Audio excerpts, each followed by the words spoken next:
Hi everyone. So in this video we will learn how to run JavaScript code in the VS Code. To run JavaScript code in a VS Code, you need to do two things. First, install Node.js, and second, install a VS Code extension. So let's start with the first part.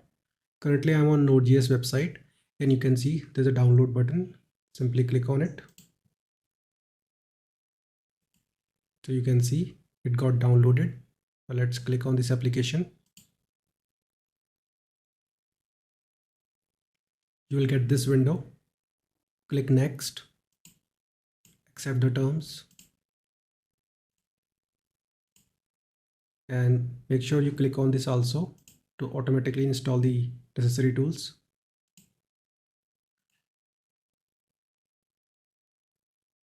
The installation is done. Just click on this finish button. Close this window. Now it's time to work on the VS Code extension part. As you can see, currently I have an empty folder.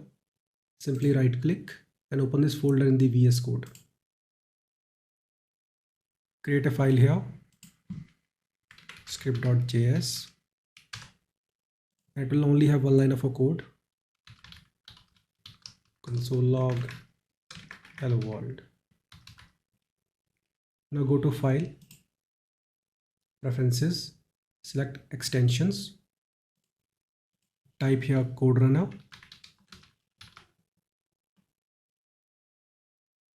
install it, close this window. Now go to view, click on terminal. Now as you can see, after the installation of this code runner extension, we are getting this button here to execute this JavaScript code. Simply click on this button to see the output in the terminal, and that's the output. So that's all you have to do to run the JavaScript code in the VS Code. The first step is to install Node.js, and second to install this code runner extension. I hope you got the point how it actually works. See you in the next video. Have a nice day.